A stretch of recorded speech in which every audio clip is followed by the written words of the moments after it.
পলক টলক যারা আছে এদের বিরুদ্ধে একটা মামলা হয়েছে, 2-4 জন গ্রেফতার হয়েছে।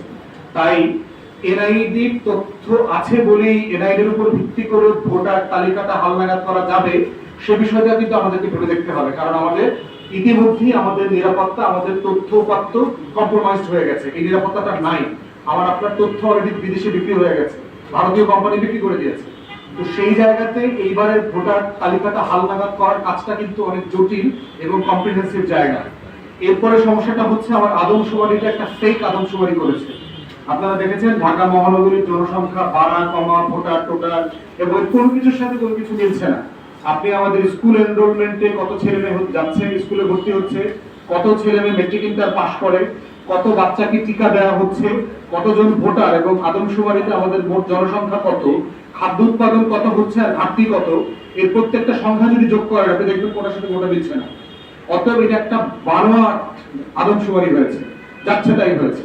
তো সব মিলিয়ে কিন্তু আমার তালিকা হালনাগাদ করবার জন্য যে আমার ন্যূনতম ফাউন্ডেশনটা থাকা দরকার ছিল, এই ফাউন্ডেশনটাই রাষ্ট্রের এখন নাই। আমি ঠিক জানি না আমার দেশে লোক কত, আমি ঠিক জানি না আমার দেশের লোকের এইজ গ্রুপ কত, কোন এজ গ্রুপের কোনটা আছে। এরপরে আপনারা গত বছর 22-23 যদি বিবিএ যেটা ব্যুরো বাংলাদেশ ব্যুরো স্ট্যাটিস্টিক্স যেটা পরিসংখ্যান ব্যুরো যেটাকে আমরা বলছি, তাদের প্রতিবেদনগুলো দেখবেন, তারা যে খানা জরিপ করেছে এই খানা জরিপের সাথে দেখবেন আদমশুমারির হিসাব মিলছে না। এর কোনো সংখ্যার সাথে কোনো সংখ্যা মিলছে না। কারণ টোটাল একটা বাটপারি পরিসংখ্যান সিস্টেম চালু করেছে শুধুমাত্র আমাদেরকে মধ্য আয়ের অর্থনীতি দেখানোর জন্য।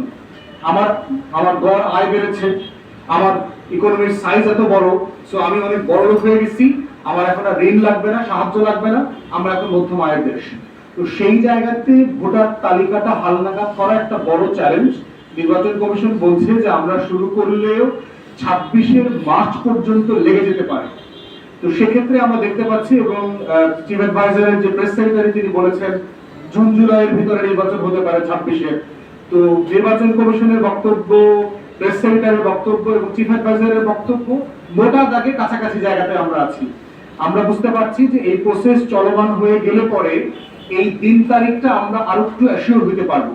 এবং রাজনৈতিক কর্মী হিসাবে আমি বোধ করছি যে এর থেকে বেশি অন্তর্বর্তীকালীন সরকারকে এই বিষয়ে চাপ দেওয়াটা খুবই অন্যায্য হবে। তারা যে বাস্তবতা ফেস করছে প্রতিদিন, যে পরিমাণ ষড়যন্ত্র এবং আওয়ামী লীগের স্যাবোটাজ ফেস করছে, প্রশাসন এবং গোয়েন্দা সংস্থা আমলাতন্ত্রের অসহযোগিতা ফেস করছে, এটাকে করে তারা রাষ্ট্রটাকে যেভাবে একটা নিরিবিলি ভাবে একটা স্টেবল ট্রেনে উঠাবেন, সেইটাকে বেশি পুশ করলে এই যাত্রাটা হ্যাম্পার হবে। তো তারা যেটা দিয়েছে আমি বোধ করছি এটা একটা ন্যায্য রোডম্যাপ। এটা কাজ করতে করতে চলমান প্রক্রিয়াতে আরো ম্যাচিউর হবে, পরিপক্ক হবে। বড় গুরুত্বপূর্ণ একটা বক্তব্য তিনি কিন্তু বলেছেন, সেটা হচ্ছে জাতীয় ঐক্যমতের একটা কমিশনের কথা উনি ঘোষণা করেছেন, যেটা প্রধান উনি নিজে ডক্টর আলী রিয়াজ এটা ডেপুটি থাকবেন এবং সংস্কার কমিশনের অন্যান্য প্রধানরা এটা সদস্য থাকবেন। অতএব একটা প্ল্যাটফর্ম আছে অংশীদারদের সাথে নিয়মিত কথা বলার, মত বিনিময় করার এবং ঐক্যমতে আসা। তাই আমরা বোধ করছি যে অন্তর্বর্তীকালীন সরকার যে বক্তব্য দিয়েছে সেটা কনসিস্টেন্ট, সেটা রিজনেবল এবং এই প্রক্রিয়াতেই অংশীদারদের সাথে কথা বলবার মধ্য দিয়ে কাজটা এগিয়ে যাবে একটা সুষ্ঠু নির্বাচনের দিকে। তাহলে কি বললেন যে নির্বাচন সহ অন্যান্য বিষয়ে অন্তর্বর্তী সরকারকে চাপ দিলে সংস্কার কাজ ব্যাহত হবে সেটা মনে করছেন? যতটুকু বলেছে এর বাইরে যদি আমরা খুব বেশি প্রেসার দিই এখনই দিন তারিখ ঘোষণা করেন, কারণ হচ্ছে যে বাস্তবতায় আমরা আছি, ভোটার তালিকার দিন তারিখটা আসলে দেবার মতো বাস্তবতায় বাংলাদেশ রাষ্ট্র নাই। অতএব আমি যদি এখনই বলি যে ডিসেম্বরে নির্বাচন হবে, জানুয়ারিতে নির্বাচন হবে, এইটা যদি আবার তখন পরিবর্তন হয় তখন প্রশ্ন আসবে বলেছিলেন তো ডিসেম্বরে নির্বাচন হবে। তাই এই সময়টাকে আমাকে একটা পিরিয়ড আকারে দেখা দরকার, বরং মাস দিন আকারে, যে তা আমরা ধারণা করতে পারছি 26-এর শুরুর দিকে অথবা 25-এর শেষের দিকে নির্বাচনটা হবে। এইরকম প্রস্তুতি নিয়ে ওনারা কাজ করছেন। তবে সংস্কার কি পরিমাণ হবে না হবে তার উপরে কিন্তু এটা ডিপেন্ড করবে।